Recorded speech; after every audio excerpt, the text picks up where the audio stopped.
Okay, we're ready to go. Sorry. That's the sound of the pounding gavel, and let you know that the Arts Commission meeting for April 15th is now in order. Will the clerk call roll, please? Chair Brewer, Here. Vice Chair Sprout, excused, Second Vice Chair Clevin, excused, Commissioner Tupaz, Here. Commissioner Trimble, Here. Commissioner Carpel, Here. Commissioner Curran, excused, Commissioner Loudon, excused, Commissioner Pacheco, Commissioner Strauss, excused, Commissioner Gustafson, Here. Commissioner Haynes Hamblin. Here. Thank you. You have a quorum. Are we in compliance with the open meeting law? Yes, we are. Thank you. John Curran. Has joined the conference. For item number 3, public comment. Comment during this portion of the agenda must be limited to matters of the agenda. For action, if you wish to be heard, come forward and give your name for the record. The amount of time of discussion, as well as the amount of time any speaker is allowed, may be limited. Mickey. Moving on to item number Has 4. joined the conference. For action to approve the last minutes from the regular meeting of March 18th, 2021. Do I hear has everyone had a chance to approve, and do I hear a motion to approve those meetings from last March? Okay, all in favor of approving the minutes, say aye. Aye. Any opposed? Aye. The motion passes. We're going to take a jump in our agenda, and we have item number 7, report by Seth Floyd, Director of the Community Development, regarding funding opportunities for the Arts Commission through the Mayor's Fund for Las Vegas Life. And then we'll resume back after this presentation. Seth. Mr. Chairman, members of the Commission, Brian McAnallen, the manager of the Office of Philanthropic Initiatives, managing the Mayor's Fund for the City of Las Vegas. I know Seth had reached out to me earlier. I don't know if he's online or not. We were going to kind of tag team this. So I don't know if he is. Okay, well, I can...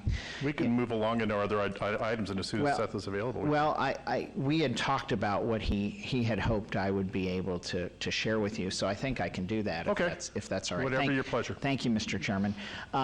If I may start with something as a congratulations and a thank you very much, with a heartfelt thank you. Today, the Queen of Arts unveiling happened, or dedication happened, and I know how much the Arts Commission was involved in that, and of course we were able to secure support from community help from the Howard Hughes Corporation, and I know that particular work of art was a long time coming, but I just wanted to say we had a great event today, and I want to thank Allie and her team. It was really well done. I think you'll see some good media coverage. There were a number of stations that were down there, but that wouldn't have obviously happened without the Arts Commission. And on behalf of the Mayor's Fund, we were happy to join and participate with you in helping to secure dollars to support that.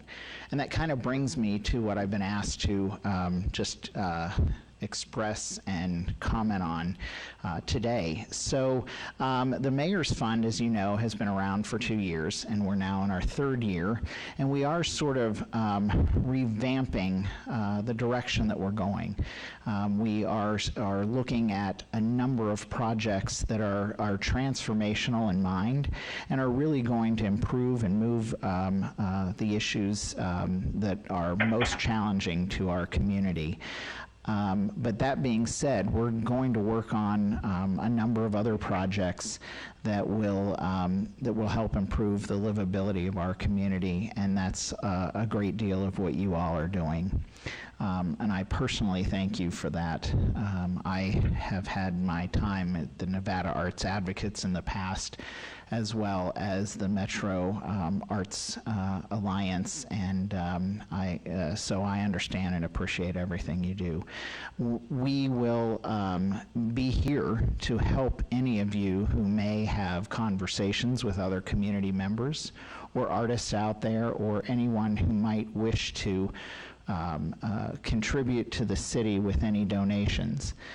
And that's really the role of the Mayor's Fund. We are here to be the philanthropic arm of the city, and we have not just myself, but a team that we work with, consultants that can help us really facilitate an ask with our community members, whether they are individuals, foundations, or corporations. And we just want to express how much we appreciate all of you that are out in the community, and conversations you may have with fellow folks and friends who may wish to donate.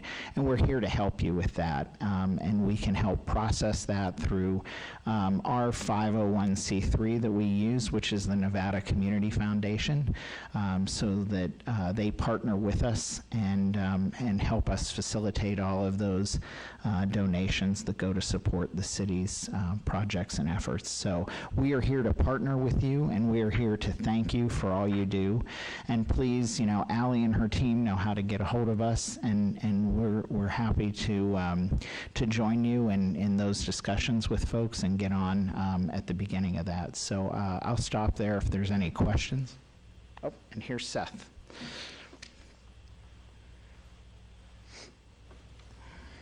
Hey, Mr. Chairman, Seth Floyd, Director of Community Development. Sorry, I am late. One thing I'm learning about my new position is I have meetings from about 7:30 till 5:30, so I'm just finishing up one. I'm not sure what Brian covered, but just to give a quick background, if he didn't already, something that's come up at this commission a couple of times is how can we coordinate with the Mayor's Fund or direct resources to the Mayor's Fund that can then be used for art projects. Brian probably gave you the background on himself. He's working with the Mayor's Fund to do exactly what you guys have been talking about. But the question you specifically asked for me, and I did clear this with Val, I hope, so if I say anything wrong, Val, jump in. The thing that you guys have to be careful about, and this is kind of what came up in those discussions in prior meetings, is making the direct ask for funds. Yeah, come on in. You guys are public officials for purpose of the ethics rules, 281A of NRS, and so you're not able to go to someone and say, hey, we've got a project, we need $100,000, can you donate? That said, we want to make sure that donors can get the resources they need to donate to projects that they care about, and that's where Brian comes in. So I think there's a few ways to do it. I'll let Allie and her team figure out the best way for you guys, but I think Brian is going to be your best resource for directing people who want to donate to those types of projects to the Mayor's Fund that can then be funneled back into a variety of projects. So I'm happy to answer any questions, but I did promise a report on that, so I wanted to make sure I got back to you. Thanks. My first question, I don't know if I'm going to be able to articulate it correctly, but it seems, at least in my brain and hopefully other people's, but there's a lot of fragments of ideas, and there's not a clear line between the ideas and the solution that the Mayor's Fund can provide. Do you have any kind of workshops, or is there any type of feeder ideas or something that could get a process started so that people who don't necessarily have a habit of thinking in this new model can start generating ideas to connect the questions with the solutions with the ideas? Well, thank you, Mr. Chairman. Thank you for the question. Again, Brian McAnellen with the Mayor's Fund at the City of Las Vegas. what you're talking about is exactly what I've been, kind of brought on to do, is just sort of reshuffle the way we've gone about that in the past. And we are doing a great deal of that internally with all of our departments. If I may comment, as we are moving the city towards a strong strategic plan going forward, for the next 3 to 5 years, we've outlined 3 different areas: public safety, healthcare, and diversifying the economy, or economic diversification.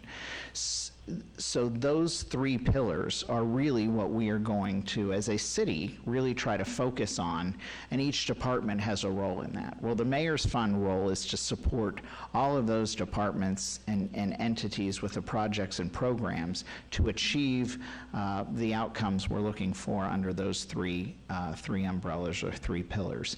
But to that, so right now we're internally working on those processes and kind of coming up with performance indicators and strategies, and ultimately developing a plan, a fundraising plan, if you will. And there will be engagement beyond that, but we're kind of, sort of lining things up internally for where we want to go. And we're open to ideas, we're open to thoughts, suggestions, and as the community may have, resources or ideas that they want to bring to bear, we'll sit down, with the appropriate departments. So in this case, if it's, arts or cultural focus, we'll sit down with Allie and her team, and we'll kind of work through some individual strategies on those kind of, those kind of areas. And our hope is that as we do that, it aligns with our strategic plan, where we're going, and how we can really bring some real significant change to the city, addressing our most critical needs. I hope that answered your question. Actually, it answered a little bit more than my question, but the for lack of a better term, is there, I guess you would just, if some of us wanted to get together and you would facilitate a brainstorming session where we could toss out wild ideas and so forth, and see if there's an easy path to making those become a little bit more real? Yeah, Mr. Chairman, again, Brian McEnon, I will commit to that, and working with you, the commission, and through Allie and her team, and we'll make, we can absolutely do that. I think that's an excellent idea. Thanks. Any other questions? Yes, I have a This question. is Heidi. Okay. Okay, we're not supposed to solicit or get any funds from anyone as the Art Commission. We're reliant on the city to give us our budget. But that's not what you're quite saying, so I'm a little confused. Mr. Chairman, members of the commission, so what I'm trying to suggest is, separate from your operational budget and what you're trying to do, and maybe some specific programs that you're trying to implement or produce. Our role in that would be to, yes, if you're having conversations with community members and those community members offer up a solution or maybe a financial donation, or even if they're interested in having that conversation, that's where we're suggesting you bring in the Mayor's Fund, so we can sit and have those appropriate conversations. And we have consultants there who can help facilitate a donation in the way that makes the best sense for the city. So we are encouraging those conversations to happen, and we would like those conversations to happen that align with the projects that we're working on and that can make a difference. And there may be other projects that start in fruition based on some of these conversations that we have that may be long-term and require additional resources. But that's where we want to have sort of the individual strategies related to that, and try to find a successful pathway. And Mr. Chairman, if I could just add to that, Seth Floyd again for the record. In addition to the Mayor's Fund, I think one thing that's helpful about, and I appreciate Brian coming down and speaking to you all, because If you look in the municipal code under the way that you guys, the different funding sources that you guys have, there's basically two. There's your percent for the arts fund, which I think is typically the larger piece of the budget. And that's loosely tied to capital projects, and that's what the percent means. But you are also allowed to accept donations. So that's aside from the mayor's fund, you can receive donations which could then be plugged into the projects you identify, annually or biannually or whatever it is, whatever projects you have in the queue. And the helpful thing about Brian being here and talking to you is he can help funnel those donors who are interested in donating to those projects either through the mayor's fund or the other way, and I think this was the thrust of your question, directly to the Arts Commission that you could then work into your budget for those projects. This is Commissioner Gustafson. I have a really bad echo. I have a couple questions. So you were talking about a 3 to 5 year strategic plan with a three-legged stool, and you were talking about the mayor's fund. So is the mayor's fund going to fund those projects exclusively, or is there a buy-in from the city as well? Mr. Chairman, Brian McAnallen again. Well, the mayor's fund is a part of helping to secure community support for those initiatives, but of course, the city's general fund will be, allocated towards a number of those projects as well. So we're not there to fund every program and project. It will be, working to secure some support to or community support and foundation support or philanthropic support to partner with the city in those initiatives. But of course, a lot of those projects are currently, funded by the city as we go forward, or as we prepare those budgets and as the departments then implement that. So I'm a little bit confused. So the mayor's fund stands alone. The mayor's fund in no way belongs to the city. It's a standalone fund. The mayor's fund is a part of the city in that, we are bringing resources to help stand that up. We work through the Nevada Community Foundation as our fiscal agent to really manage the receipt of those donations and processing how those expenditures would happen.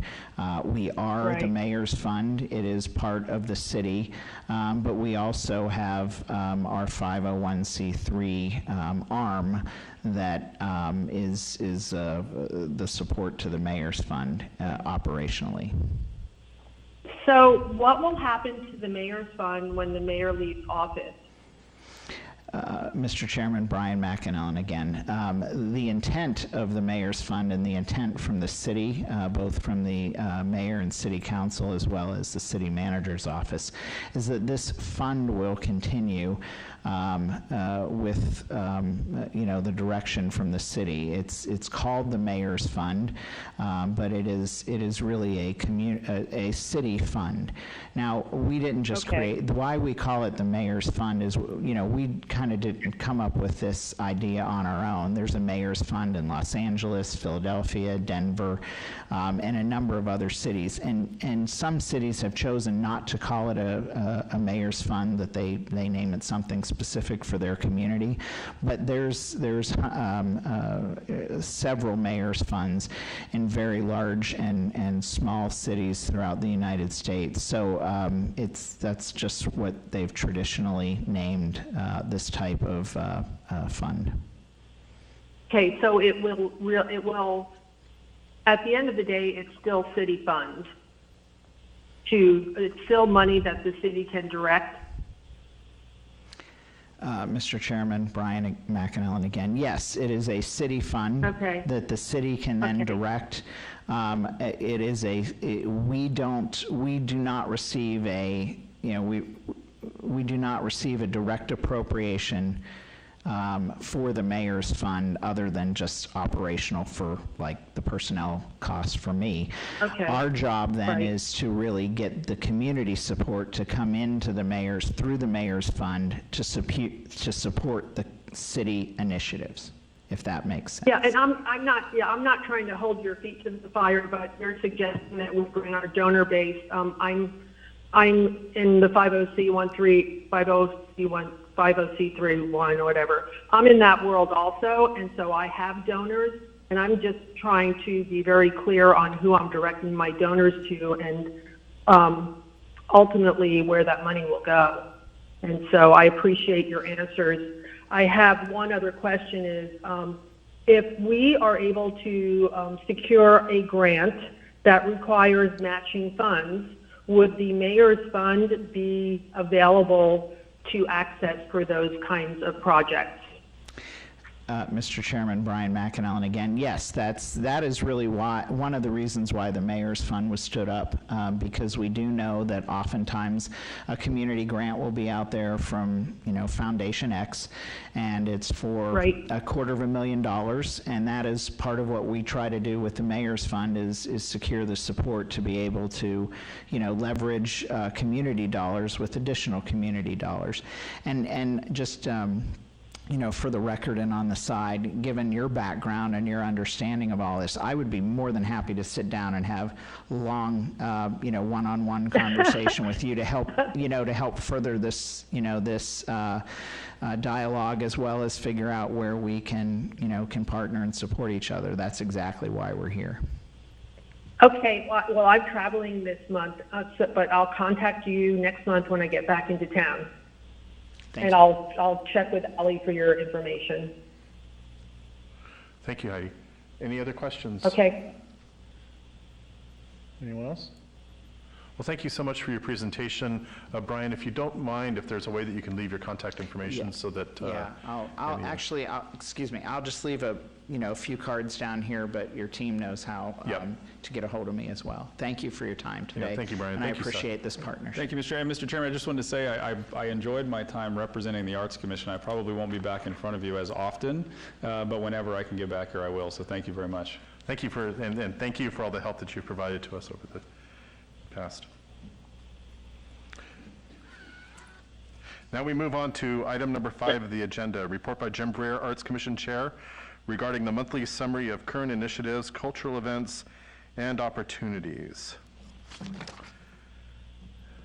The Rainbow Company Youth Theater is pleased to announce the play A Midsummer Night's Dream, written by William Shakespeare and adapted by Anne Krupp, Cassandra Krupp, and Chris Battle. Set in Athens, A Midsummer Night's Sex... I'm sorry, that was the Woody Allen film that just started popping out there. My apologies. Oh, goodness. Midsummer Night's Dream is the tale of one long summer night where two young couples fall in love and then fall out of love and hope to find love again. Tickets are available for the 7 p.m. performances on April 23rd, 24th, and 30th, and May 1st, and for the 2 p.m. performance on April 24th, 25th, May 1st, and 2nd. The May 1st performance at 2 p.m. will be ASL interpreted. Call for Art, Pandemic Inspiration is open through May 2nd, 2021 at 11:59 p.m. Artists are encouraged to submit images of the things they made during the last year of the pandemic, from March 2020 till April 2021. Selected artworks will be on display in the historic 5th Street School Mayor's Gallery at 401 South 4th Street, May 12th through July 29th, 2021. Visit www.artsregistry Las Vegas to view the full call for arts and to apply. Registration is now open for multiple summer break camps running June 6th through July 30th, 2021.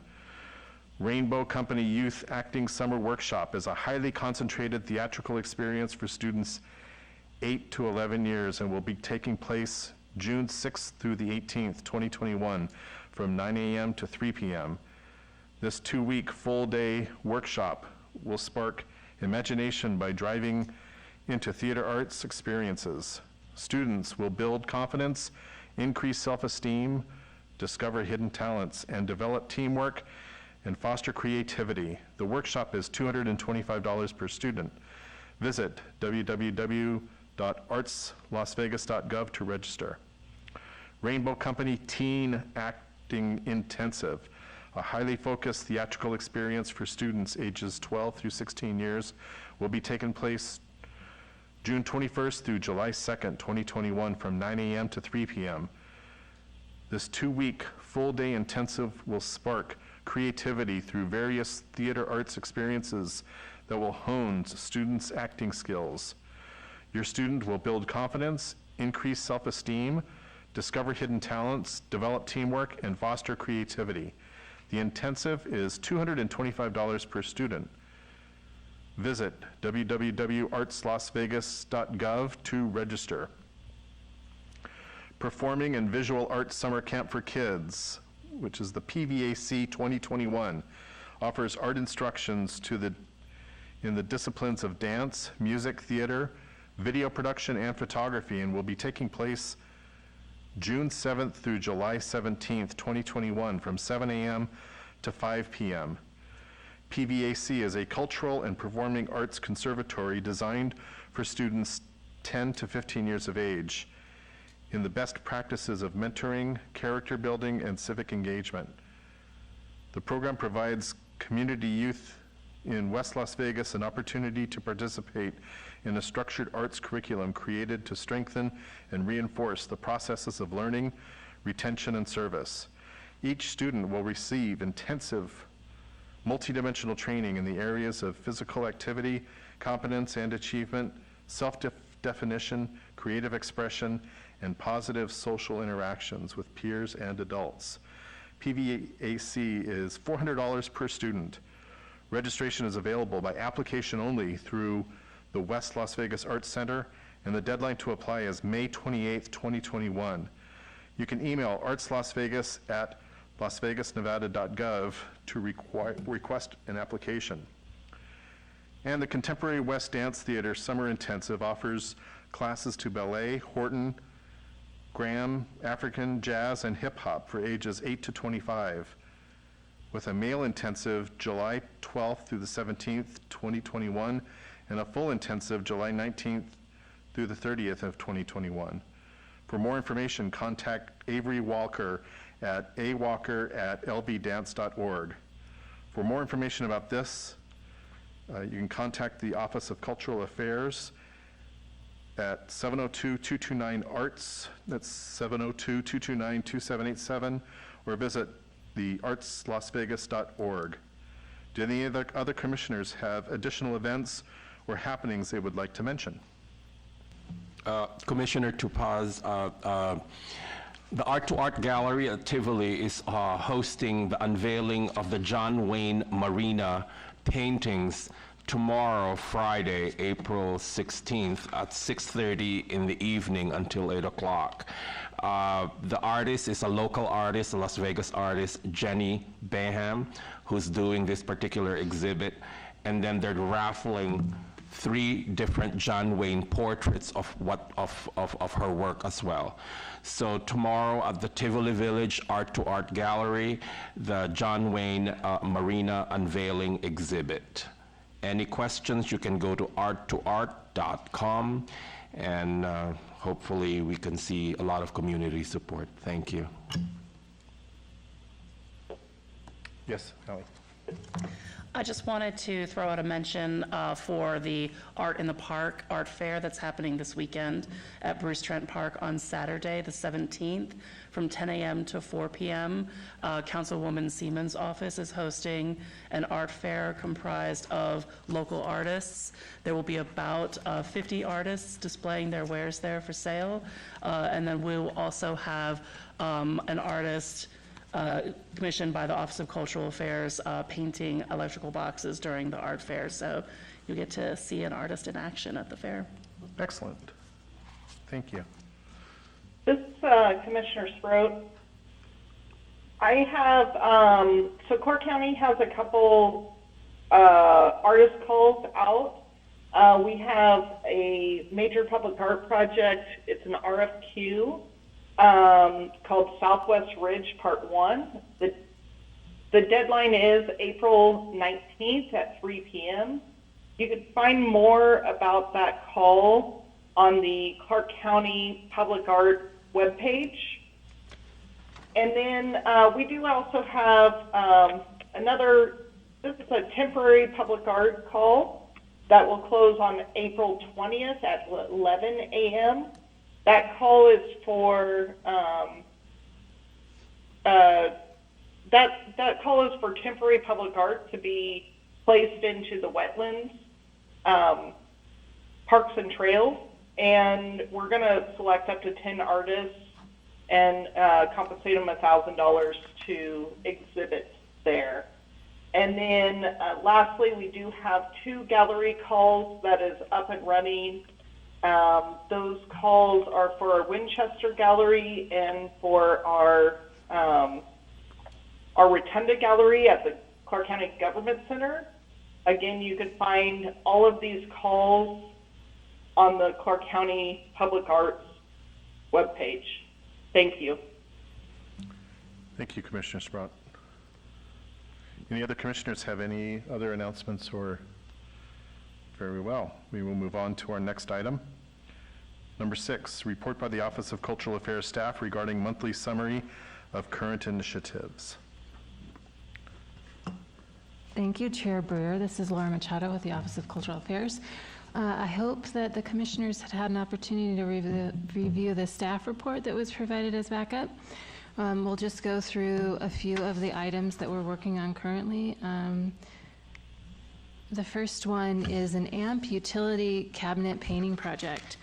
So the Office of Cultural Affairs, the Public Art Program, is working in partnership with the offices of Wards 2, 3, 5, and 6 to expand the AMP utility cabinet painting program to 200 new project sites by the end of June 2022. A request for qualifications has been posted at artsregistrylos.vegas, and any artists that are interested in applying are pleased and encouraged to do so. The AMP program, the City of Las Vegas has currently completed 31 painted cabinets since we began in 2016. If you know of any artists interested in painting utility cabinets, please encourage them. We're also working on the Charleston Underpass Mural project. We're still awaiting Nevada Department of Transportation's review and approval of the project materials. We hope to have that permit soon, and we will release the name of the artist and design that was awarded the project.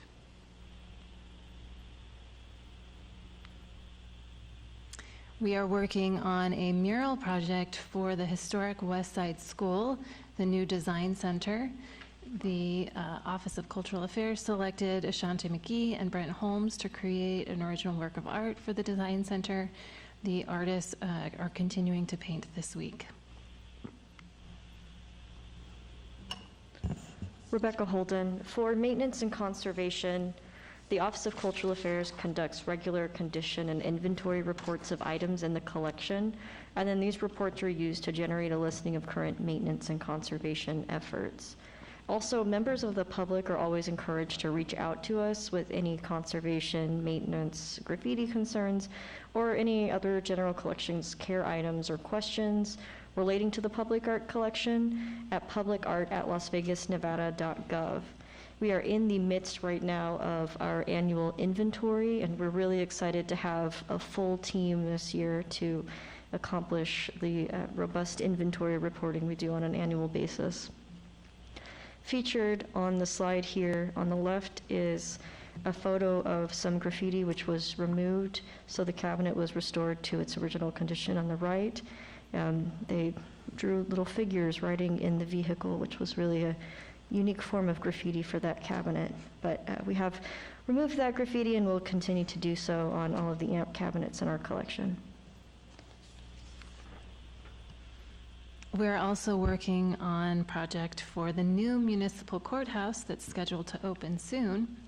So we're seeking an artist or an artist team to create an original two-dimensional work of art for the new City of Las Vegas Municipal Courthouse. A request for qualifications was issued on Tuesday, January 19th, and closed on Tuesday, February 23rd. Cultural Affairs received 20 submissions, and an independent evaluation panel has selected 4 semifinalists to present proposals for the project on May 6th. That meeting will be open to the public. It will be held at 3:30 in an office space at the new courthouse, yet to be determined, but when we have that information, we will provide it to you. We're also working on another project within the new municipal courthouse. We are looking for local artists to submit written statements of qualifications for consideration to design, fabricate, deliver, and install artwork for the new main entry to the new municipal courthouse located at 100 East Clark Avenue. For more information about this bid, please visit ngemnv.com. The call for this closes on April 21st, 2021 at 1:30 p.m. Rebecca Holden, we are very pleased to announce that after an all-day installation yesterday on Wednesday, April 14th, 2021, we unveiled the Queen of the Arts sculptures today on Thursday, April 15th at 11 o'clock a.m. And it was an event that was attended by both the public and the media and many special guests. Thank you to the commissioners who attended in person, and thank you to those who attended in spirit. We appreciate all of your support. It was a great event, and we look forward to continuing to provide wonderful public art projects to the community.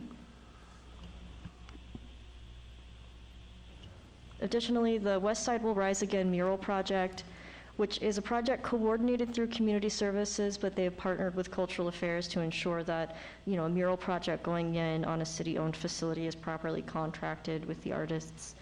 The mural painting event is scheduled from May 10th to May 15th, 2021, and then there will be a public ceremonial event called Take Flight to take place on May 15th at 2:30 p.m. out along Jackson Street, I believe. Additionally, we are still working on the website update, so any commissioners, if you have updated information, headshots, biographical information, please just send that directly to me at rholden@lasvegasnevada.gov, and we'll make sure we update the web presence to accurately reflect everyone on the commission. The links are listed here in the PowerPoint. You can visit www.lasvegasnevada.gov/residents/arts-culture /arts-commission and find that information there.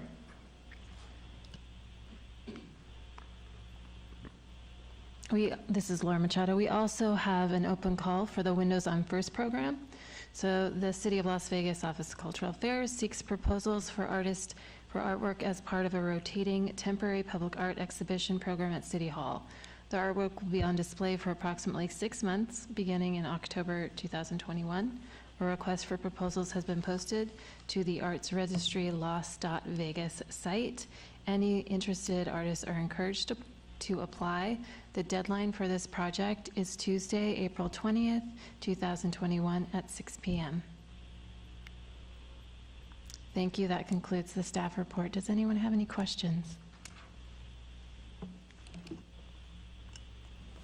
Commissioner Trimble, not so much as a question, but I just wanted to just acknowledge Laura, Rebecca, and Allie.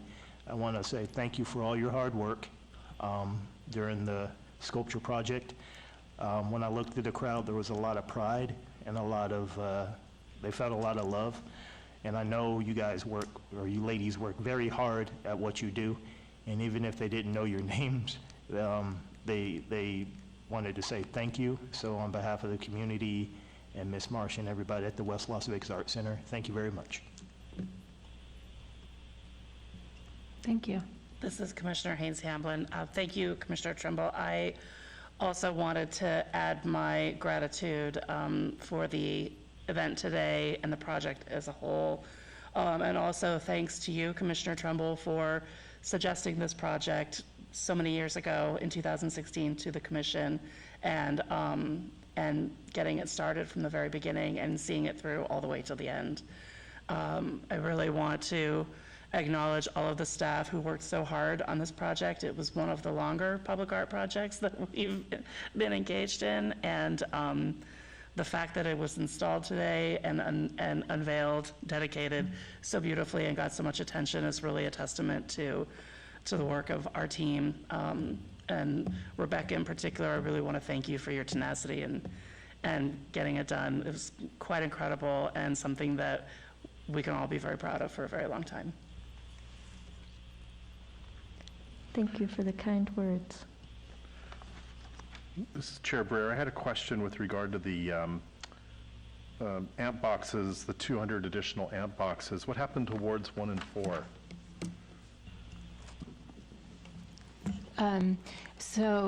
This is Laura Machado, and maybe Ali can speak to this in a little bit more depth if you want to. Sure, I'd be happy to. This is Commissioner Haynes Hamblin. The AMP project was presented to all of our city council members as an opportunity for an expansion project, given an allotment of funding that each of the council offices have. They each got an equal allotment of funding to invest in their communities in a variety of different ways. It was the council offices for wards 2, 3, 5, and 6 that selected an AMP expansion in their wards. I think that in most cases reflects some of the wards that have the fewest number of AMP boxes. Obviously, Ward 3 has a large number of AMP boxes, but they also have a strong desire to expand their art program further east into the ward. I believe that wards 1 and 4 are looking to expand their AMP presence in future years. But this is the first year that the city manager has offered this program through the city council offices, and we're grateful that so many of them selected public art as a way to invest in their communities. Thank you. Anyone else? Any of our commissioners on the phone? How do we go about suggesting amp boxes in Ward 1? I haven't taken a drive to look at amp boxes, but are there some in Ward 1? I don't know. Well, we just did a Ward 1, well, it's probably, I would say, a year, a complete year ago, but probably 2 years ago. So that's, and I think those are different. The amp boxes that we've done as a commission have been separate. Then this is a separate one that's run, to kind of initiated through the city manager's office. So it is a little bit different starting point. But Ward 1 was, we did do one 2 years ago, in probably 2019. So, If somebody sees an amp box like myself or somebody else, how do they go about suggesting to get it painted? Oh, in our September meetings, we have the meeting where we decide the projects that we're going to do for the coming year. So. Thank you. Yep. Any other questions or moving along? Item number 8 was going to be a presentation by Roz Knight, and Roz was not quite ready, or for whatever reasons, we're going to table that until a time when that presentation can be fully realized. Which brings us to item number 9, discussion regarding topics, or do we need to vote on that? I'm sorry. So all in favor of tabling the presentation by Roz Knight, founder of the Executive Director of the City of the World Incorporated, do so by saying aye. Aye. Aye. Aye. Aye. Aye. Any opposed? The item is tabled, and we will look forward to seeing that at a later date. Number 9, discussion regarding topics for future agenda items. Comments made during this portion of the agenda by individual members shall refer solely to proposals for future agenda items, and any discussion shall be limited to whether or not such proposed items are within the purview of the commission, and/or whether such proposed items can be placed on a future agenda. No discussion regarding the substance of any such proposal topic shall occur, and no action shall be taken. Does anyone have a topic for a future agenda item that they want to toss on there? This is Commissioner Trimble. It is regarding agenda number 8. I did talk to Roz before I came here, and she will be most interested in speaking at next month's meeting. Great. We'll look forward to hearing it. Anything else? Very well. We'll move on to item number 10, citizens' participation. Public comment during this portion of the agenda must be limited to matters within the jurisdiction of the commission. No subject may be acted upon by the commission unless that subject is on the agenda and is scheduled for action. If you wish to be heard, come forward and give your name for the record. The amount of discussion on any single subject, as well as the amount of time any individual is allowed, may be limited. And we see no one there. So that brings us to item number 11, which is adjournment, which will happen at the moment this gavel hits. We are now adjourned. Thank you all for attending, and we will see you next month. Thanks. Heidi Gustafson has left the conference.